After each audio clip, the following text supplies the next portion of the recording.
Atos, no capítulo 4.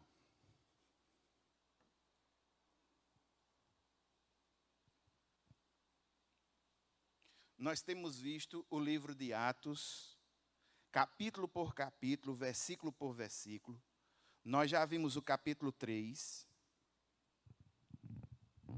No capítulo 3, nós vimos que Pedro e João, eles subiram ao templo para orar na hora estipulada, que era comum daquela época para interceder. Ali, naquele momento, Pedro cura, em nome de Jesus, um homem paralítico numa porta chamada Formosa. Isso tudo foi no capítulo 3.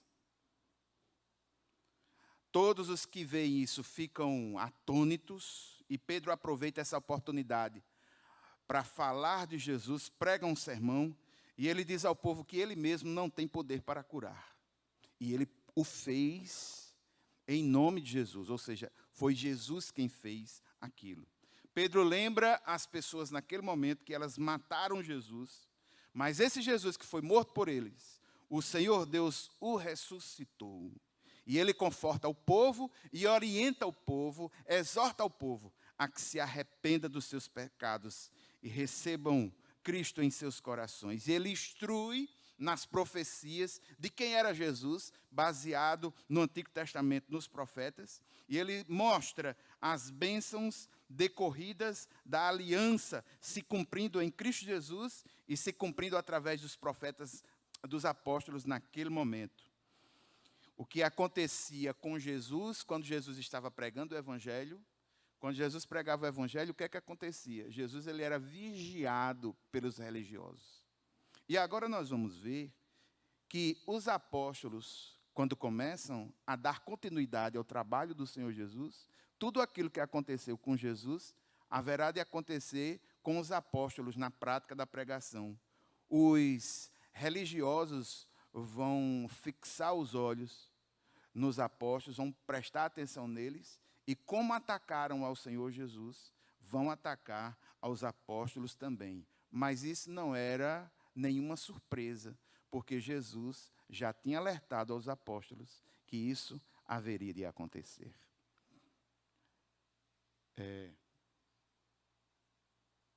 Só um momentinho.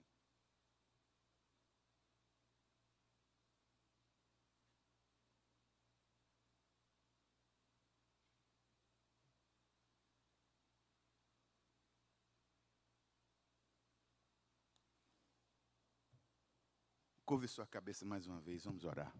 Pai eterno e santo, muito obrigado, Senhor, por esse momento. Nós te pedimos que o Senhor ilumine a tua palavra em nosso coração, esse grande milagre. Pedimos humildemente e oramos no nome de Jesus. Amém. Capítulo 4, vamos bem devagarzinho, versículo por versículo. Dos versículos 1 a 4 vai acontecer algo inusitado. Em função da pregação de Pedro, em função do testemunho do paralítico curado, vamos ver aí uma prisão. Veja o texto diz assim: enquanto Pedro e João ainda falavam ao povo, chegaram os sacerdotes, o capitão do templo e os saduceus, ressentidos, porque os apóstolos estavam ensinando o povo e anunciando em Jesus a ressurreição dos mortos. Aqui, olhe para mim um momento, aqui nós temos um momento fantástico. Pedro e João como protagonistas ativos, apóstolos, que são o foco no livro de Atos, pelo menos até o capítulo 9. Aqui Pedro e João ainda falavam ao povo, e aqui 3 grupos distintos vão ao encontro dele. Primeiro, os sacerdotes. Os sacerdotes, irmãos, no templo, eles eram organizados em grupos. Eram 24 divisões que serviam ao templo em rodízio. De uma tribo específica, dos levitas, os sacerdotes e os auxiliares administravam no templo, que não era algo pequeno, era uma área grande, porque envolvia o templo e envolvia os átrios. Aqui temos o segundo grupo aí, representado pelo capitão do templo. Quem é o capitão do templo? Haviam 2 polícias, digamos assim, na área do templo. Havia a polícia romana, no lado exterior do templo, porque esse povo está sob domínio romano. Então, havia uma polícia romana no lado exterior do templo, mas no lado interior do templo havia uma polícia cujo chefe, o capitão do templo, é um sacerdote que executa a força policial no lado interno do templo. O seu dever era manter o controle, manter a ordem no átrio, e qualquer coisa que acontecesse, ele ia lá com levitas destinados a manter a ordem, a vigilância na área interior. O terceiro grupo é que eu gostaria que vocês prestassem atenção. Os apóstolos, em linhas gerais, teologicamente, ideologicamente falando, eles vão ter dificuldades com dois grupos, os saduceus e os fariseus. Esses dois grupos, saduceus e fariseus, são grupos religiosos que surgem praticamente no período interbíblico, que é aquele período de 400 anos, do final do último livro do Antigo Testamento para o início do Novo Testamento. Ali houve um período chamado período de silêncio de Deus, e esses dois grupos, eles surgem nesse período com o objetivo de manter a religiosidade judaica. Só que, apesar de serem judeus, eram dois grupos que pensavam de uma forma distinta. Os saduceus, eles formavam o partido dos aristocratas. Muitos deles eram sacerdotes, e eles tinham uma forte influência no governo romano. Eles não estudavam tanto as escrituras como os fariseus estudavam. Eles estudavam menos, por quê? Porque para eles, inspirado por Deus, era apenas os 5 livros de Moisés. E eles não acreditavam na ressurreição dos santos. Eles não acreditavam na ressurreição dos mortos. Perceba que nesse momento, por que é que eu estou chamando a atenção? É porque, irmãos, existem alguns detalhes que, se não forem percebidos, você vai pensar que é o mesmo grupo que está fazendo pressão contra os apóstolos, e não é. Você vai ver que a pressão mais forte ocorrerá por parte dos saduceus. Por quê? Porque os saduceus não acreditavam na ressurreição dos mortos, e a base da pregação de Pedro é: esse Jesus que vocês mataram, Deus ressuscitou dos mortos. Isso feria profundamente a forma dos saduceus pensarem. E uma outra coisa que faz parte da cultura desse povo no século I. Os saduceus, eles tinham um domínio maior na área do templo. Os fariseus tinham um domínio maior nas sinagogas. Nas sinagogas era onde era, digamos assim, discutido a lei, e onde era resolvido algumas questões do povo. Então, a influência dos saduceus no templo e a influência que os saduceus tinham no poder de polícia, os sacerdotes, eles eram saduceus, e agora aqui a gente vê que eles estão ressentidos, porque os apóstolos ensinam e anunciam em Jesus a ressurreição dos mortos. Esses 3 grupos aí, eles vão para parar Pedro e João, e logo de cara a gente percebe uma coisa. Em primeiro lugar, a multidão está aumentando. Quer lembrar os irmãos que quando Pedro pregou, 3.000 pessoas se renderam ao Senhor Jesus. E agora, com essa outra pregação, esse número vai aumentar de 3.000 para 5.000. E o relato não vai ser mais em cima de pessoas, mas o relato vai se dar em 5.000 homens. Não temos como ver o número de mulheres e crianças, mas de alguma forma, pensando em números, sai de 3 para 5.000. Segunda coisa, os saduceus, eles tinham medo de perder o seu poder, aquilo que muitos chamam de status quo. Alguns vão chamar de establishment. Mas o fato é que eles tinham medo de perder o poder que tinham. E, por isso, eles estão aí ressentidos. Os apóstolos Pedro e João estão pregando numa coisa que eles combatem. Segue o texto, versículos 3 e 4. Prenderam Pedro e João e os recolheram ao cárcere, até o dia seguinte, pois já era tarde. Alguns textos bíblicos diz, já era a noitinha. Versículo 4. Porém, muitos do que ouviram a palavra creram, subindo o número desses homens a quase 5.000. Irmãos, os versículos 3 e 4, nós vemos que Pedro e João, eles são custodiados.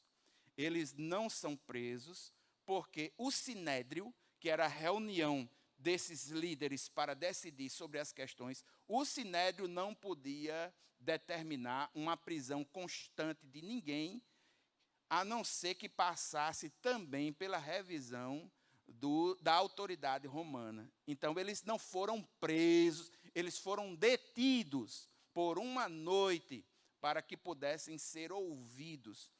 Agora, irmãos, essa detenção, vale a pena salientar, que do mesmo jeito que fizeram com Jesus, fizeram com eles também. É uma detenção descabida, é uma detenção por motivos banais. Do mesmo jeito que Jesus sofreu, os apóstolos estão sofrendo, levando a mensagem do Evangelho. Mas a gente vê que é uma igreja, e Lucas registra o crescimento dela. Ela está crescendo, o número aumentou de 3 para 5.000, e aqui no registro, homens. Agora vamos ao julgamento, dos versículos 5 a 7. O texto diz assim: no dia seguinte, veja que vai mudar os grupos. Eu tenho certeza que você prestou atenção a isso. Eu só estou lembrando. Você vai perceber que os grupos vão mudar. Preste atenção, versículo 5. No dia seguinte, as autoridades, os anciãos e os escribas se reuniram em Jerusalém com o sumo sacerdote Anás, com Caifás, João Alexandre e todos os que eram da linhagem do sumo sacerdote. E colocando os apóstolos diante deles, perguntaram: com que poder ou em nome de quem vocês fizeram isto? Duas observações. Em primeiro lugar, no primeiro grupo que nós vimos, no primeiro momento dos versículos 1 a 4, lá haviam os saduceus, o capitão do templo e as autoridades. Agora nós vemos 3 grupos. E aqui, irmãos, esses grupos aí compõem um conselho chamado sinédrio. O que é o sinédrio? Era quem julgava as questões de acordo com a lei, de acordo com o regime civil deles, de acordo com os padrões que eles tinham. E como era composto o sinédrio? Primeiro, as lideranças religiosas do povo, as chamadas autoridades. Quando você lê o texto aí, autoridade, essa autoridade ela é religiosa. Está envolvido aí tanto gente fariseu como saduceu, porque esses 2 grupos compunham o sinédrio, dando uma espécie de equilíbrio. E perceba que o que está em jogo agora não é mais a questão da pregação, a questão da ressurreição dos mortos. O que está em jogo agora é o milagre. Por que é que mudou da ressurreição para o milagre? É porque, para envolver as autoridades, tem que envolver os fariseus.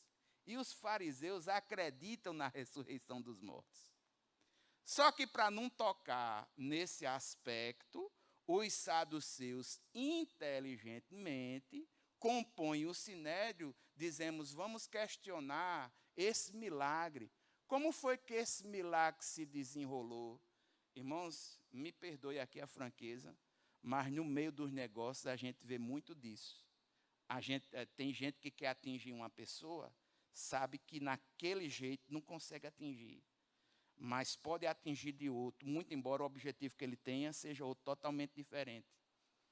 Aqui a gente vê que toda a trama é levada pelos saduceus, porque a pregação de Pedro era contra aquilo que os saduceus pregavam. Só que os saduceus, apesar de ricos, eram um grupo pequeno. Os fariseus eram maiores. E para sensibilizar os fariseus, a história tinha que mudar. E a história já mudou no começo. Já mudou aí. Porque eles estão questionando agora o milagre. Com que poder ou em nome de quem vocês fizeram isto? Esse isto é o milagre. Aqui nós temos as autoridades, nós temos os anciãos. Quem são os anciãos? Compõem o sinédrio. Aqueles que representam as principais clãs do povo. O que é que os anciãos faziam nesse sinédrio? Forneciam os conselhos práticos e fornecia o respeito, porque eram os principais cidadãos da cidade. E o terceiro grupo aí, que não tinha no anterior, tem agora, é o chamado os escribas, também chamado de mestres da lei. Qual é a função do escriba? É conceder apoio doutrinário e apoio teológico e legal para as acusações. Então, o sinédrio está aí composto. Eles se reúnem com nomes que nós já conhecemos, com pessoas que já viveram isso. Perceba que existem dois nomes aí que estavam no julgamento de Jesus: Anás e Caifás. E agora uma informação para você: Anás é saduceu. E Anás, com a sua orientação, e ele é o sumo sacerdote, está tentando derrubar os apóstolos. O sumo sacerdote Anás era saduceu, era influente. E aqui uma observação: na sua Bíblia é possível que alguma Bíblia aqui tenha, no versículo 7, colocando aliás, no versículo 6, quando diz assim: João, Alexandre e todos os que eram da linhagem do sumo sacerdote, é possível que alguma Bíblia traga da família do sumo sacerdote. Irmãos, é porque a mesma palavra para linhagem é família. E outra coisa, só era sumo sacerdote que era da tribo de Levi. Aí, de uma certa forma, se falar em família, estamos falando em família. Mas lembrando que os filhos de Anás compuseram aí esse sinédrio pelo menos umas 3 ou 4 gerações. Houve aí o que nós chamamos hoje em dia de nepotismo. Naquela época já existia, isso não é coisa nova não. Vamos para frente, vamos adiante, 8 a 12. A defesa de Pedro. Preste atenção, que coisa linda. Primeiro, em nome de quem e com que poder você fez isso? Essa é a acusação. Olha a defesa. Então Pedro, para começar, cheio do Espírito Santo, disse: autoridades do povo e anciãos. Por que é que ele não se dirige aos escribas? Porque os escribas só têm poder consultivo. Autoridades do povo e anciãos, visto que hoje somos interrogados a propósito do benefício feito a um homem enfermo e do modo como ele foi curado, saibam os senhores, todos e todo o povo de Israel, que, em nome de Jesus Cristo, o Nazareno, a quem vocês crucificaram e a quem Deus ressuscitou dentre os mortos, sim, em seu nome é que no caso este homem, está curado na presença de vocês. Irmãos, eu louvo a Deus, sabe por quê? Porque aqui a gente não vê um Pedro na sua normalidade, na sua carnalidade, a gente vê um Pedro transformado.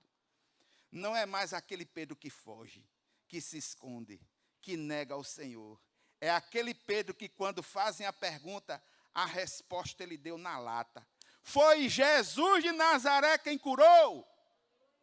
Ele disse o nome, disse a autoridade, ele colocou tudo bem direitinho. E vale salientar, irmãos, que Pedro está cheio do Espírito Santo. A sua resposta foi inspirada e Jesus já havia dito a eles que isso aconteceria, é cumprimento da profecia. Olha o que foi que Jesus tinha dito, Mateus capítulo 10, versículos 19 e 20. Mas quando os prenderem, não se preocupem quanto ao que dizer ou como dizer. Naquela hora lhes será dado o que dizer, pois não serão vocês que estarão falando, mas o Espírito do Pai de vocês falará por intermédio de vocês. Qual era a estratégia? Como o objeto da acusação não estava bem definido, Pedro agora redefine o objeto da acusação. Ele está dizendo para os líderes religiosos: vocês estão querendo saber por que foi que a gente fez o bem a uma pessoa. Pedro está fazendo os líderes religiosos e autoridades do seu povo pensarem na besteira que estão fazendo, de uma forma direta, de uma forma clara, uma estratégia que um homem iletrado não conseguia ter, está tendo nesse momento. Sabe por quê, irmãos? Porque não é ele mesmo. Ele está recebendo a ajuda, e a ajuda poderosa do Espírito Santo. Ele está cheio do Espírito. O objeto da ação não está bem definido, ele redefine, levando todos a pensarem que o milagre do aleijado foi uma coisa boa e um milagre que eles mesmos não têm condição de executar, mas há alguém que tem, Jesus Cristo de Nazaré. Ele responde, ele se defende, mas ele também ataca. Veja o ataque como foi, e aqui eu acho fantástico a ousadia de Pedro. Esse Jesus que vocês crucificaram, ao invés de tomar uma postura de réu, coitadinho, com medo, não, no poder do Espírito Santo, ele tem ousadia e ele ataca. Esse Jesus que vocês crucificaram, ele responde, se defende, ataca, acusa da morte de Jesus, mas ele mostra que esse Jesus foi ressurreto, que é a base da pregação.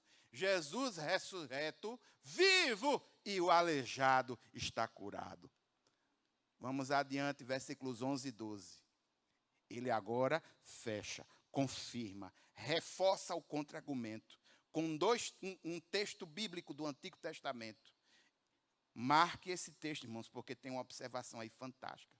O texto diz assim: este Jesus é a pedra que vocês, os construtores, rejeitaram, mas ele veio a ser a pedra angular.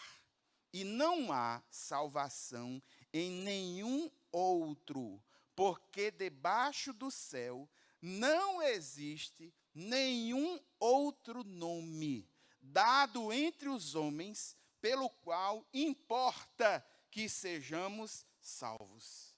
Aqui a estratégia. Sabe o que foi que Pedro fez? Pedro utiliza um texto do Antigo Testamento que era cantado entre o povo. Para reforçar o contra-argumento, Pedro dá a identificação completa de Jesus, cita um trecho de um salmo conhecido que era cantado no templo, cantado por eles quando eles estavam indo a caminho de Jerusalém para a festa religiosa. Ele citou a primeira parte do salmo, não citou a segunda. Como é a segunda? A segunda é assim, olha, Salmo 118, versículos 22 e 23. A pedra que os construtores rejeitaram tornou-se a pedra angular. E quem foi que fez isso? Isso vem do Senhor e é algo maravilhoso para nós. Ele citou a primeira estrofe, lembrou o texto para eles, para que isso caísse na cabeça deles. Foi Deus quem fez isso. Foi Deus quem fez isso. Que estratégia fantástica. Jesus já tinha falado nisso, irmãos. Quando Jesus estava pregando aqui na terra, ele disse a mesma coisa. Ele era a pedra rejeitada. Veja Mateus, no capítulo 21, os versículos 42 a 45, o texto diz assim: Jesus lhes disse: vocês nunca leram nas Escrituras? A pedra que os construtores rejeitaram tornou-se a pedra angular. Salmo 118, versículo 22. Isso vem do Senhor e é algo maravilhoso para nós. Versículo 23. Jesus, quando pregou, ele citou o texto completo.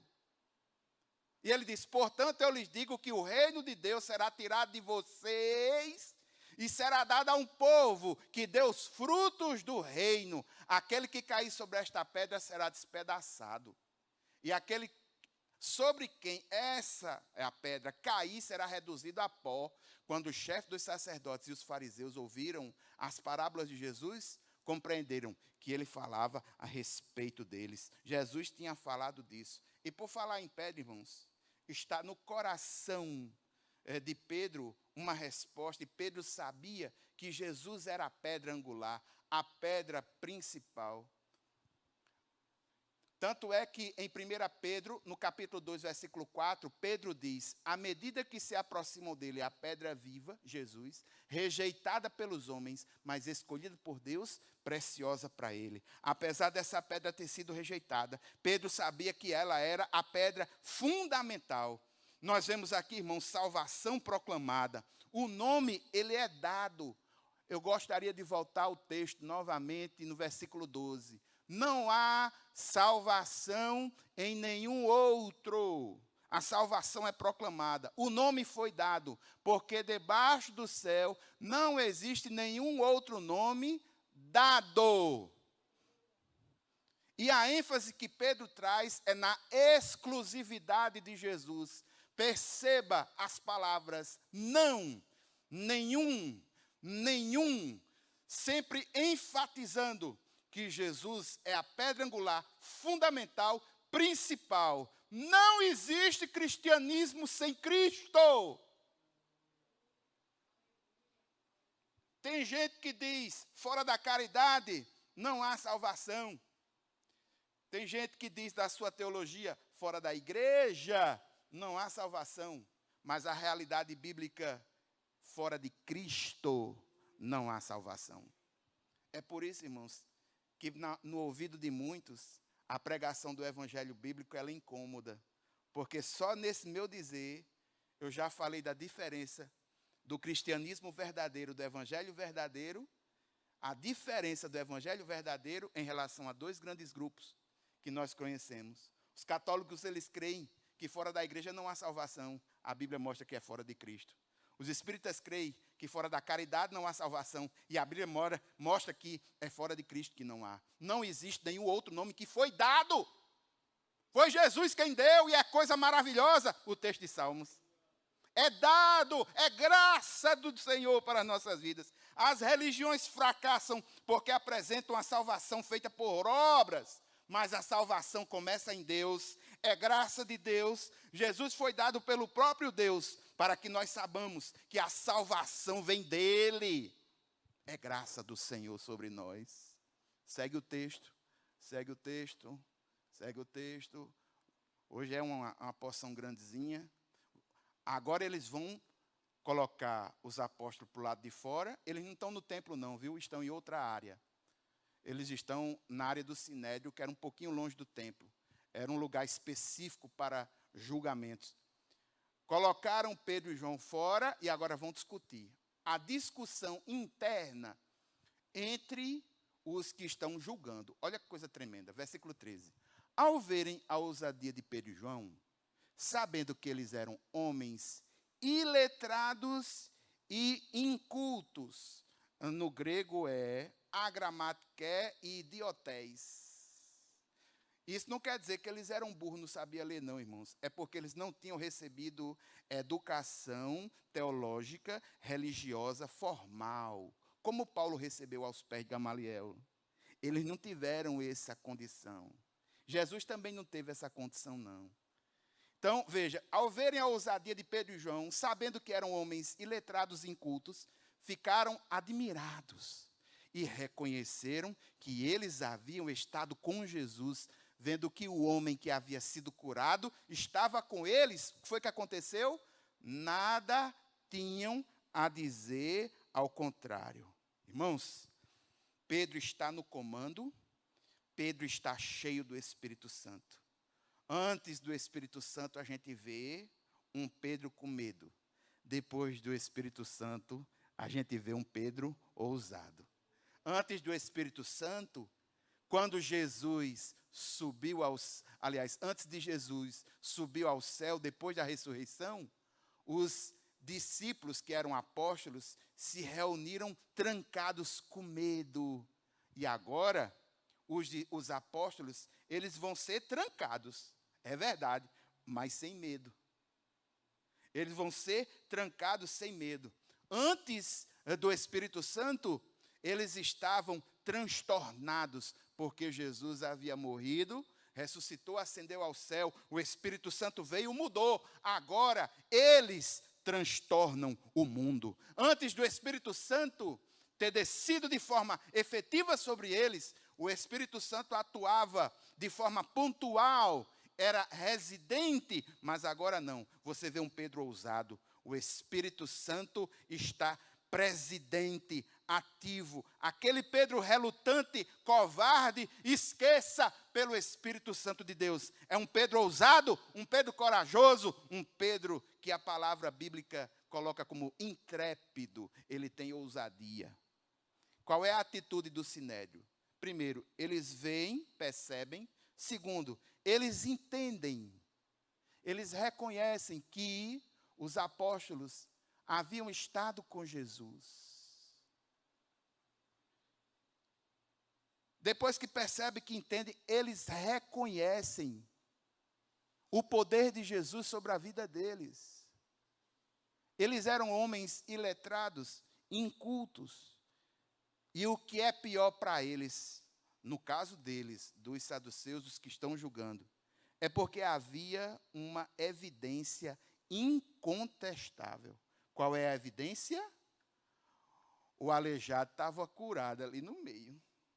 40 anos, aleijado de nascença, o Senhor curou, a evidência está ali. E agora vai fazer o quê?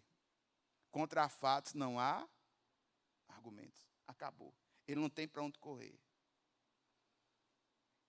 Jesus também foi iletrado, mas falou das Escrituras de forma competente. Só que agora, irmãos, mais uma profecia de Jesus foi cumprida. Por quê? Eles não têm o que julgar. Eles não têm o que fazer. E Jesus já havia predito que eles haveriam de passar por isso. No livro de Lucas, no capítulo 21, os versículos 12 a 15, quando Jesus pregou o evangelho, quando Jesus falou, ensinou sobre o reino, ele disse o seguinte: mas antes de tudo isso, prenderão e perseguirão vocês. Então os entregarão às sinagogas e prisões, e vocês serão levados à presença de reis e governadores. Tudo por causa do quê? Do meu nome. Será para vocês uma oportunidade de dar testemunho. Mas convençam-se de uma vez que não devem preocupar-se com o que dirão para se defender, pois eu lhes darei palavras e sabedoria, a que nenhum dos seus adversários será capaz de resistir ou de contradizer. Jesus já havia falado e agora a gente vê o cumprimento. Que coisa maravilhosa. Irmãos, quando eu olho para um texto assim, o meu coração se enche de alegria. Sabe por quê? Porque tudo aquilo que foi profetizado foi cumprido. Isso me dá a convicção de que aquilo que falta a ser cumprido, haverá de ser cumprido, porque Deus é fiel. Porque Deus é fiel. Aí, versículos 15 a 17. Mandando-os sair do sinédrio, discutindo entre si, dizendo: o que é que faremos com esses homens? Pois todos os moradores de Jerusalém sabem que um sinal notório foi feito por eles, e não podemos negar. Mas, para que não haja maior divulgação entre o povo, vamos ameaçá-los para não falarem mais neste nome a quem quer que seja. Aí a gente vê o dedinho saduceu voltando à questão. Porque é Anás quem está decidindo. E o que é que Anás queria parar? Anás não queria parar os milagres, não. Anás queria parar a pregação. Porque a pregação feria os saduceus. E o que está sendo proibido aqui não são novos milagres. O que está sendo proibido aqui é a proclamação do nome de Jesus. Vocês conseguem perceber isso? Perceba que ele está dizendo: olha, mas para que não haja mais divulgação entre o povo, vamos ameaçá-los para não falarem mais neste nome a quem quer que seja. Não falando no nome de Jesus, ele não falaria na ressurreição dos mortos. Isso é coisa de saduceu. Isso é decisão de Anás.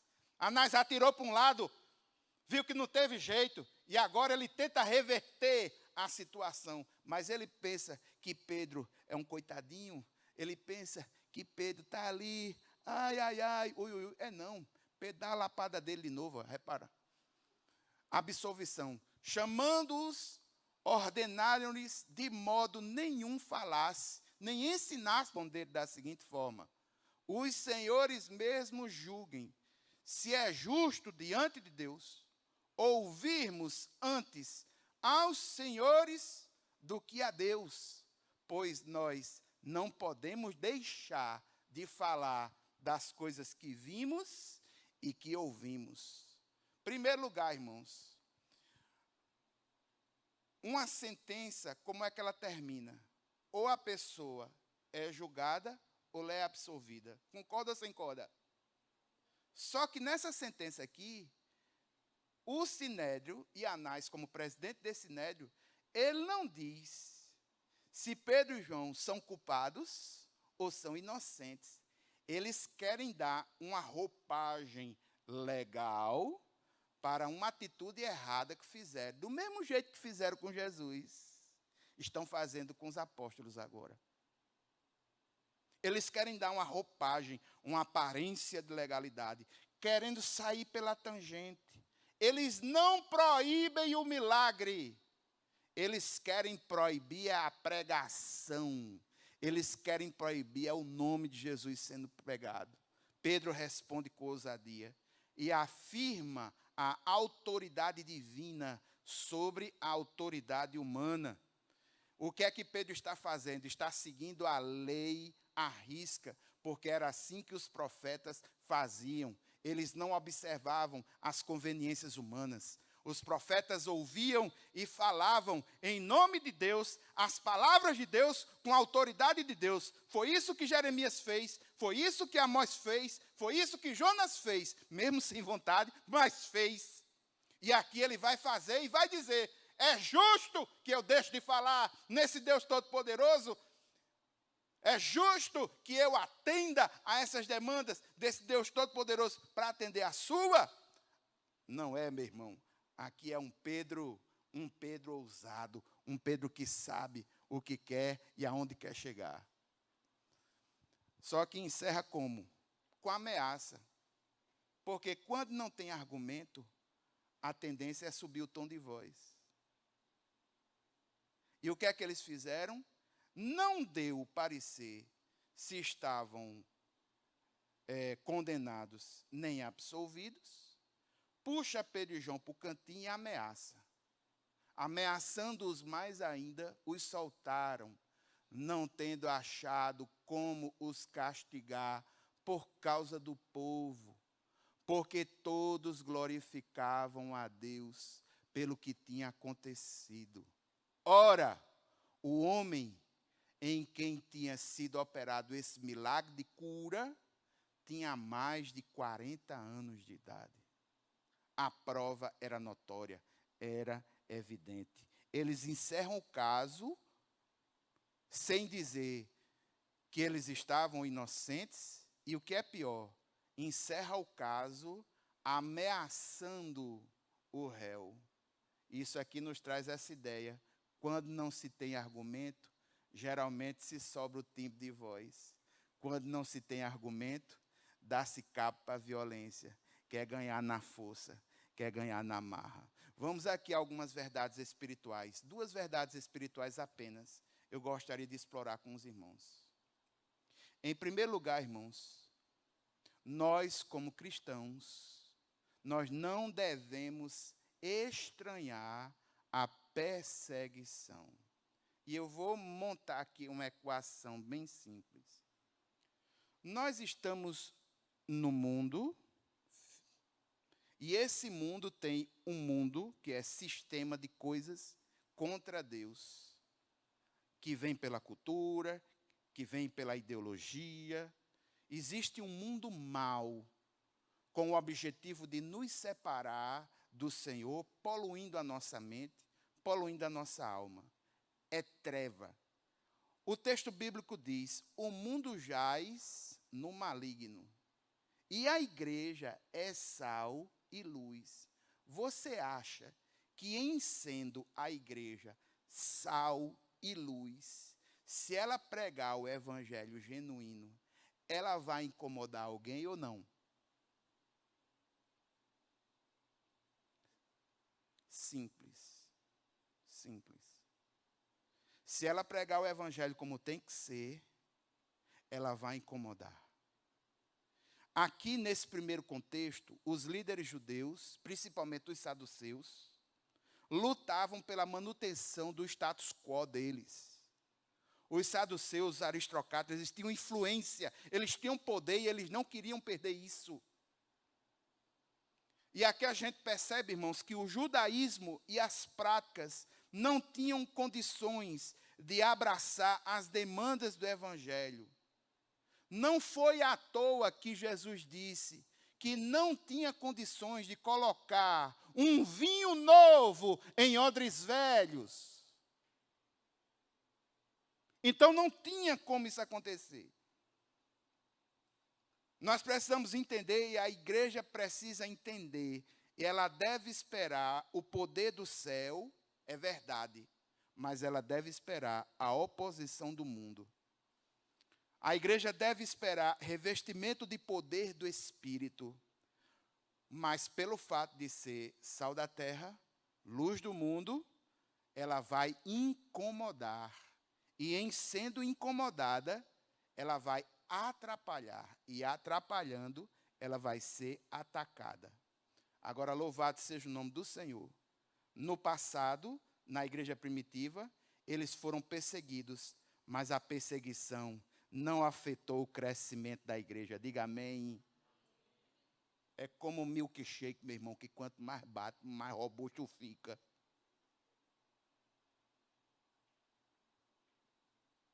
E a igreja do Senhor, ela está na iminência de fortes perseguições. Estou avisando como pastor. Perseguições ideológicas, perseguições práticas, perseguições jurídicas. Se ela pregar o evangelho como deve pregar, ela vai incomodar, sobretudo aqueles que são mais poderosos. E nós precisamos ter cuidado com isso. Jesus já avisou, e aqui a gente vê pela prática da igreja primitiva. Se a gente sofrer perseguição, isso não deve surtir para nós como uma surpresa. Nós precisamos estar conscientes disso. Mas do mesmo jeito que os apóstolos foram preparados por Jesus, foram discipulados por Jesus, foram treinados por Jesus, nós, como igreja do Senhor, precisamos estar preparados. E eu quero encerrar, irmãos, com o texto de Pedro, quando ele diz o seguinte, 1 Pedro, capítulo 3, os versículos 15 e 16, se você tiver uma Bíblia e veio com lápis, é o texto digno da bolinha, aquele texto digno de você marcar, marque ele aí que é texto fundamental. 1 Pedro, capítulo 3, versículos 15 e 16, diz assim, antes, santifiquem Cristo como Senhor no coração. Por quê, meu irmão? Porque só vai defender o evangelho com eficácia, com sabedoria, se Jesus fosse Senhor da vida. Ninguém defende aquilo que não tem intimidade. Só se é testemunha do Senhor se tiver intimidade com Ele. A dúvida não pode começar no púlpito. Púlpito não é lugar de dúvida.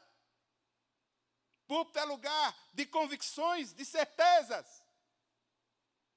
E nós precisamos entender, irmãos, que nós precisamos nos aproximar do Senhor, porque nós só vamos responder bem ao mundo se estivermos cheios do Espírito Santo. Não é só cheio de argumento. Você pode ler os livros de apologética de capa a capa. Você só vai expor, quando a coisa pegar, você só vai expor aquilo que o Espírito Santo lhe ajudar e lhe lembrar.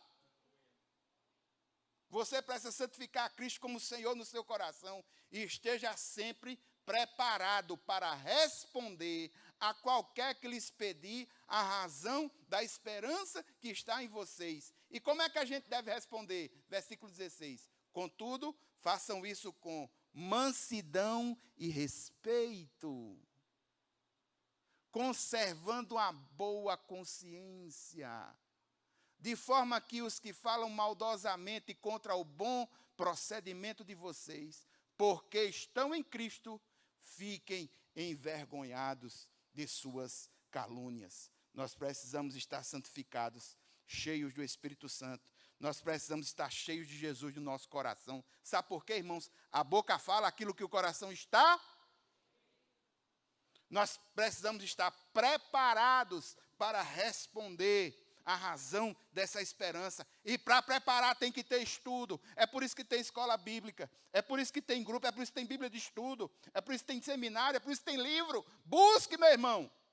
Busque, porque algum dia alguém lhe fará alguma pergunta e é inadmissível que a essa altura do campeonato você dê uma resposta de Chicó. Não sei, só sei que foi assim. Isso não pode. Nós precisamos estar preparados, nós precisamos ler a Bíblia, nós precisamos ir a fundo, precisamos pesquisar, saber o porquê, saber como é. As pessoas descredibilizam muito Tomé, mas eu vejo em Tomé uma pessoa autêntica em relação às suas dúvidas. Tomé teve dúvida, mas permaneceu. A dúvida dele era uma dúvida sincera. Ele foi exortado, mas na exortação ele não fugiu, ele permaneceu. Se você ler um livro chamado 12 Homens e uma Missão, um dos poucos livros que fala sobre a história dos apóstolos aqui no Brasil, feito por um amigo de Russell Shedd, você vai ver que dos apóstolos, um que teve o trabalho tão hercúleo na pregação do evangelho, como teve Paulo, foi Tomé. Agora os registros são todos extra-bíblicos. Tomé foi um dos que mais viajou. A dúvida de Tomé era uma dúvida de coração. Ele não creu porque era ruim. Não, ele não creu porque simplesmente não atendia, não conseguiu entender. Jesus foi, exortou a ele e ele se transformou numa das grandes colunas da pregação do evangelho no século I. Aquele Tomé. Irmãos, não é pecado ter dúvida. O pecado é não ter fé. Mas dúvida não. Dúvida nós temos. Eu tenho dúvidas grandes. Não pense você que eu sei os textos e tal. Faz muito tempo que eu milito com isso. Mas não é tudo que a gente sabe, nem sabe tudo de cabeça, não. Tem certas coisas que muitas vezes chegam na gente, a gente tem que ter uma base. E se não pesquisar, fica pior. Busca a escola bíblica dominical, compra uma Bíblia de estudo, tenha um relacionamento sério com a palavra, busque ser cheio do Espírito Santo, porque é o Espírito Santo quem ensina. Ele é o nosso ensinador, ele é o gestor da palavra na nossa alma. Nós precisamos ter uma atitude pacificadora, uma atitude santificada, uma atitude ousada. Precisamos de sabedoria da palavra, precisamos estar cheios do Espírito Santo. Pedro e João enfrentou uma audiência de pessoas ricas, de pessoas intelectuais, de pessoas poderosas. Mas se você perceber no texto, eles atuaram mais como juiz do que como réu. Isso é um milagre. Sabe por quê? Eles estavam cheios do Espírito, estavam preparados. Irmãos, a minha oração hoje é muito simples. Tanto é que louvado seja o nome do Senhor. São 15:09. Eu nunca cheguei no final de uma pregação de 15:09. Obrigado, meu Deus. Como tu és grande, Senhor. Nunca. O que é que nós vamos orar, irmãos? Aqui fala sobre perseguição. E a igreja do Senhor vai ser perseguida. Existe um site na internet, portasabertas.org.br. A missão Portas Abertas, ela faz uma identificação todos os anos das 50 nações mais intolerantes ao cristianismo no mundo. Eu não vou trazer o nome das 50 nações para a gente orar, porque não temos como operacionalizar isso. Mas eu trouxe o nome de 6 mais 1. E o último eu vou explicar por quê. Eu construí aqui uma tabelinha. Eu vou ler essa tabelinha. Na primeira coluna tem o nome do país. O pior país para a pregação do evangelho é a Coreia do Norte. O segundo pior país, Afeganistão. O terceiro, Somália. O quarto, Líbia. O quinto, Paquistão. O sexto, Eritreia. Esses são os piores países, os países mais intolerantes à mensagem do evangelho, onde crer significa morte. A última nação não está no top 5, está no top 20. E eu puxei para a gente orar por causa da quantidade de pessoas que tem lá, que é a China. A China tem muita gente. E eu puxei para a gente orar por ela, por causa da quantidade de pessoas. Então, são 6 mais 1, são 7 nações que a gente vai estar intercedendo. Qual é o tipo de perseguição que essas nações sofrem? É a segunda coluna. Na Coreia do Norte, a perseguição é opressão comunista e pós-comunista. No Afeganistão, antagonismo étnico. Na Somália, antagonismo étnico. Na Líbia, opressão islâmica. No Paquistão, opressão islâmica. Na Eritreia, protecionismo denominacional islâmico. E na China, opressão comunista e pós-comunista. Qual é o governo? Na Coreia do Norte, Estado comunista. No Afeganistão, República Islâmica Presidencialista.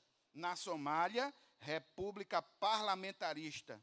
Na Líbia, ainda está em transição. Eles ainda estão organizando o governo.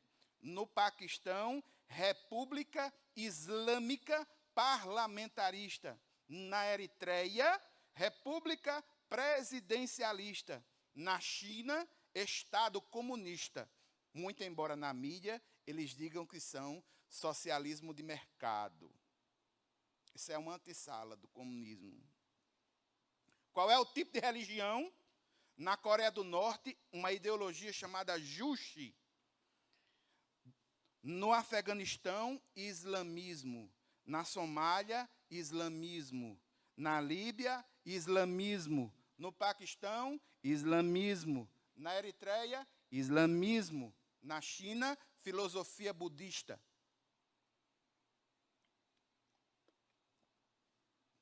A perseguição aí é grande. Crer em determinados contextos aqui é morrer. Existem missionários que estão sendo preparados para esses lugares. É possível que alguém aqui, inclusive, possa até ter um chamado para um lugar desse, porque quem chama é Deus, quem prepara é Deus, quem envia é Deus. Não é difícil. Agora, nós, como igreja do Senhor, nós precisamos abraçar isso, sobretudo porque é uma profunda guerra espiritual. Irmãos, todos nós hoje vamos orar pela China. Mas eu gostaria que, além da China, você acrescentasse mais uma nação que não seja a China e que esteja nessa relação. Só gostaria que você orasse hoje à noite por 2 nações. Eu vou repetir o nome das nações, que não é a China, as outras. Você vai orar pelas outras e a China, certo? As outras são Coreia do Norte, Afeganistão, Somália, Líbia, Paquistão, Eritreia. Mais uma vez, eu não sabia nem que tinha isso, irmão, na Eritreia. Nunca vi nenhum pacote turístico para a Eritreia. Eu não sabia nem que tinha. Eritreia. Parece nome de remédio, né? Dê aí um frasco de Eritreia. Coisa diferente. Mas vamos lá. Coreia do Norte, Afeganistão, Somália, Líbia, Paquistão, Eritreia, aí China. Você vai orar pela China, e qualquer um dos outros países que Deus tem tocado no teu coração. Escolha um país além da China. Aquilo que o Espírito estiver tocando no teu coração, escolheu. Então, irmãos, gostaria de pedir que ficássemos em pé para a gente levantar um clamor missionário. A atividade missionária começa na oração.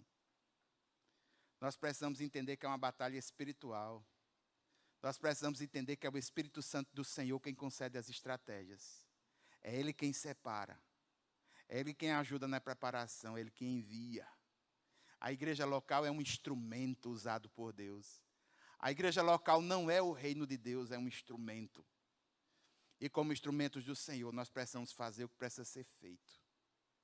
Nós vamos orar pela China e mais alguma nação que você tenha escolhido. Vamos orar agora. Pai eterno e santo, nesse momento, Senhor, como igreja do Senhor, nós levantamos um clamor missionário.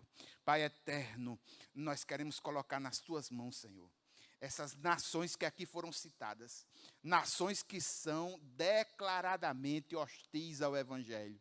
Meu Deus, meu Pai, colocamos nas tuas mãos, Senhor, as nações que os irmãos estão lembrando agora, as nações que os irmãos estão colocando agora, incluindo também a China pela quantidade. Meu Deus, meu Pai, Eritreia, Afeganistão, oh, meu Pai, Coreia do Norte, Senhor, todos esses colocamos nas tuas mãos e te pedimos, Deus, no nome de Jesus, que o Senhor levante missionários, que o Senhor capacite pelo teu Santo Espírito, que o Senhor aprofunde o chamado de quem o Senhor está chamando para esses lugares, que o Senhor conceda recursos. Pai eterno, clamamos, meu Deus, nesse momento como igreja do Senhor, levantemos a nossa voz com autoridade, no Espírito Santo de Deus, em nome de Jesus, potestades malignas que atuam sobre essas nações, que caiam por terra em nome de Jesus, que haja libertação espiritual, que o Evangelho possa ser pregado com liberdade nesses lugares, que o Evangelho possa atingir estruturas, que o Evangelho possa destruir poderes constituídos, que são humanos e que são demoníacos, esses poderes caiam por terra, que não subsistam ao poder do Senhor. Pai eterno, nós colocamos nas tuas mãos, Senhor, essas nações, clamamos no nome de Jesus, com a certeza, a convicção de que o Senhor levantará pessoas e recursos, e se essa igreja tiver de ajudar nesse processo, se sair gente daqui, meu Pai, em nome de Jesus, meu Deus, abençoa no trato, no recurso, no levantar. Senhor, abençoa os missionários que já estão atuando nesses lugares, abençoa, Senhor, a Missão Portas Abertas que tem observado isso. Pai, em nome de Jesus, clamamos pelo mundo, clamamos por essas nações, que o teu evangelho seja pregado e que haja libertação. Assim oramos no nome de Jesus. Amém. A graça do Senhor Jesus Cristo, o amor de Deus, a comunhão e as consolações do Espírito Santo seja sobre cada um de nós, hoje e sempre. Amém. Amém. Queridos, Deus abençoe vocês. Graça e paz. E um bom final de semana na presença de Jesus. Que coisa linda, maravilhosa. Antes do tempo, faltam 7 minutos. 22 versículos, só Jesus na capa.